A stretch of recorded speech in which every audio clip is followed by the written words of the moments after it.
Yellowstone தேசிய பூங்கா அமெரிக்காவில் உள்ள ஒரு பெரிய பொழுதுபோக்கு பகுதியாகும். இது கிட்டத்தட்ட 9,000 சதுர கிலோமீட்டர் பரப்பளவைக் கொண்டுள்ளது. யெல்லோஸ்டோனின் பெரும்பகுதி வயோமிங்கில் அமைந்துள்ளது, மேலும் இது அண்டை மாநிலங்களான மொண்டானா மற்றும் இடாஹோவிலும் நீண்டுள்ளது. உலகின் பழமையான தேசிய பூங்கா அதன் நம்ப முடியாத இயற்கை அழகுக்காக புகழ் பெற்றது. இதில் பள்ளத்தாக்குகள், ஆல்பைன் ஆறுகள், வெந்நீர் ஊற்றுகள் மற்றும் நூற்றுக்கணக்கான விலங்கு இனங்கள் உள்ளன. யெல்லோஸ்டோன் ஒரு பெரிய எரிமலையின் உச்சியில் அமைந்துள்ளது.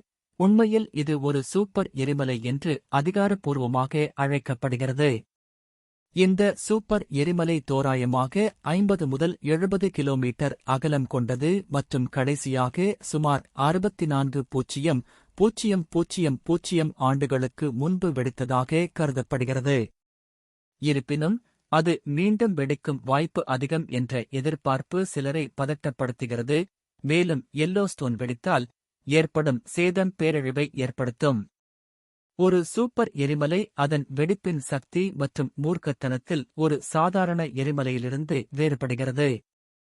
1000 கன கிலோமீட்டருக்கும் அதிகமான எரிமலை பாறை மற்றும் சாம்பலை வெளியேற்றும் திறன் கொண்டதாக கருதப்படும் எந்த எரிமலைக்கும் இந்த சொல் பயன்படுத்தப்படுகிறது. உங்களுக்கு ஒரு யோசனை சொல்ல வேண்டுமென்றால் அது சுமார் 1000 கன கிலோமீட்டர் எரிமலை பாறை மற்றும் சாம்பல். இந்தோனேசியாவில் உள்ள கிரகடா வெடிப்பை விட 50 மடங்கு அதிகம். 1883ஆம் ஆண்டு கிரகடா வெடிப்பு 36,000க்கும் மேற்பட்ட மக்களைக் கொன்றது. இது பெரும்பாலும் ஜப்பானிய கடற்கரையை தாக்கிய சுனாமிகளால் ஏற்பட்டது. யெல்லோஸ்டோன் வெடிப்பு அருகிலுள்ள எவருக்கும் உடனடியாக ஆபத்தானது என்பதை நிரூபிப்பது மட்டுமல்லாமல், அதன் பின்விளைவுகள் வட அமெரிக்காவிற்கு மட்டுமல்ல, உலகின் பிற பகுதிகளுக்கும் மோசமான விளைவுகளை ஏற்படுத்தக்கூடும். ஆனால் முதலில், அது வெடிப்பதற்கான வாய்ப்பு எவ்வளவு? இது ஏற்கனவே 3 முறை வெடித்துவிட்டது. 2.1 மில்லியன் ஆண்டுகளுக்கு முன்பு, பின்னர் 1.3 மில்லியன் ஆண்டுகளுக்கு முன்பு, மற்றும் மிகச் சமீபத்தியது சுமார் 64,000 ஆண்டுகளுக்கு முன்பு. இந்த தேதிகள் மிக மிக பழமையானதாகவும், புரிந்து கொள்ளவும் தீவிரமாக எடுத்துக்கொள்ளவும் முடியாத அளவுக்கு பழமையானதாகவும் தோன்றினாலும், ஒரு நாள் யெல்லோஸ்டோன் மற்றொரு பெரிய வெடிப்பை உருவாக்கும் என்று புவியியலாளர்கள் உறுதியாக நம்புகிறார்கள்.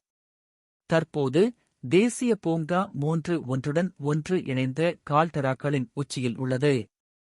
கால்டெரா என்பது கொப்பரைக்கான ஸ்பானிஷ் வார்த்தையாகும், மேலும் அவை பூமியில் ஒரு வகையான கெண்ண வடிவ பள்ளத்தாக்கு ஆகும், இது முந்தைய வெடிப்புகளால் ஏற்படுகிறது. ஒரு சூப்பர் எரிமலை வெடிக்கும்போது வெளியேற்றப்படும் உருகிய எரிமலை மற்றும் பாறையின் அளவு மிகப் பெரியது. அதை வைத்திருக்கும் தரை வெறுமனே தனக்குள்ளேயே சரிந்து ஒரு கால்டெராவை உருவாக்குகிறது. வடக்கு மற்றும் தென் அமெரிக்கா, நியூசிலாந்து, ரஷ்யா மற்றும் இந்தோனேசியா ஆகிய நாடுகளில் உலகம் முழுவதும் இந்த கால்டெராக்கள் பல சிதறிக் கிடக்கின்றன. இந்த முந்தைய வெடிப்புகள் யெல்லோஸ்டோன் மீண்டும் வெடித்தால் என்ன நடக்கும் என்பது குறித்த தடயங்களை விஞ்ஞானிகளுக்கு வழங்குகின்றன. யெல்லோஸ்டோன் சூப்பர் எரிமலை வெடிப்பு இப்படித்தான் இருக்கும். பூமியின் மேலோட்டத்தில் ஆழத்திலிருந்து வெப்பக் கொந்தளிப்பு எழும். பூமியின் மேலோட்டத்தில் உள்ள பாறைகள் உருகும். இது மேலோட்டத்திற்கு மேலே, மேற்பரப்புக்கு அருகில் இருக்கும். இந்த சூடான, உருகிய பாறைகள் மாக்மா என்றும் அழைக்கப்படுகின்றன. மாக்மா அரைதிட பாறை, நீராவி, மீத்தேன், கார்பன் டை ஆக்சைடு மற்றும் பிற வாயுக்களின் அறையை உருவாக்குகிறது. ஆயிரக்கணக்கான ஆண்டுகளில் அறையில் கூடுதல் மாக்மா சேர்க்கப்படுவதால் மேலே உள்ள நிலம் மெதுவாக உயரத் தொடங்கும். இந்த விளைவு படிப்படியாக குவிமாட வடிவமாக இருக்கும்.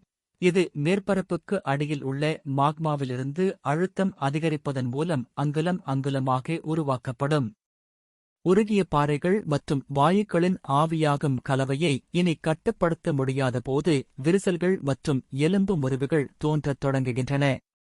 அவை ஒரு சர்வவல்லமையுள்ள வெடிப்பில் மேற்பரப்பில் வெடிக்கின்றன. புவியியலாளர்கள் இந்த வெடிப்பை கோலா பாட்டிலை தீவிரமாக அசைத்த பிறகு திறப்பதற்கு ஒப்பிட்டுள்ளனர். இருப்பினும் இந்த நேரத்தில் எல்லோஸ்டோனுக்கு அடியில் உள்ள மேலோடு மற்றும் மேண்டில் இன்னும் அடிப்படையில் திடமாக உள்ளன என்பதை கவனத்தில் கொள்ள வேண்டியது அவசியம். அவை நிச்சயமாக சூடாக இருந்தாலும் அவை இன்னும் திரவ மாக்மாவாக உருவாகவில்லை. இது வெடிப்புகளுக்கு வினையூக்கியாகும். வெடிப்பு நடக்க அடிப்படை அறைகள் குறைந்தது 50% மாக்மாவாக இருக்க வேண்டும் என்று விஞ்ஞானிகள் கண்டறிந்தனர். நிச்சயமாக இது வெறும் யூகம் மட்டுமே, ஏனெனில் பூமியில் மனிதர்களின் வரலாற்றில் எந்த சூப்பர் எரிமலையும் வெடிக்கவில்லை. இருப்பினும் விஷயங்கள் மாறினால், மாக்மாவின் அளவு அதிகரித்தால் நிலைமை மிகவும் அசிங்கமாகிவிடும். இவ்வளவு பெரிய வெடிப்பின் முன்னறிவிக்கப்பட்ட விளைவுகள் பேரழிவை ஏற்படுத்தும். தொடக்கத்தில் வெடிப்புக்கு அருகில் வாழும் எவரும் உயிர் வாழும் அதிர்ஷ்டசாலிகள். இதன் பொருள் ஆரம்ப வெடிப்பால் குறைந்தது 100,000 பேர் கொல்லப்படலாம். எரிமலை ஓட்டங்கள் பெரிய பிரச்சனையை ஏற்படுத்தாது, ஏனெனில் விஞ்ஞானிகள் எல்லோஸ்டோனில் முந்தைய வெடிப்புகளை அளந்து எரிமலை பரவல்கள் மையத்திலிருந்து பல கிலோமீட்டர்கள் மட்டுமே அடையும் என்று தீர்மானித்துள்ளனர்.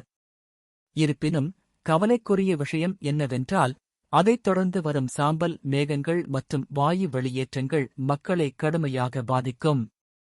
இந்தோனேசியாவில் உள்ள டோபா ஏரி உலகின் மிகப்பெரிய கால்டெராக்களில் ஒன்றாகும், மேலும் இது சுமார் 74,000 ஆண்டுகளுக்கு முன்பு ஏற்பட்ட ஒரு பெரிய வெடிப்பிலிருந்து உருவாக்கப்பட்டதாக கருதப்படுகிறது.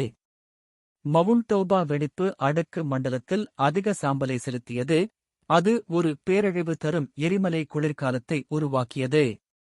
இந்த எரிமலை குளிர்காலம் 6 ஆண்டுகள் நீடித்தது, இது 1000 ஆண்டுகள் நீடித்த பனி யுகத்திற்கு வழிவகுத்தது. இது உலகளாவிய மனித மக்கள் தொகையை கடுமையாக அழித்தது.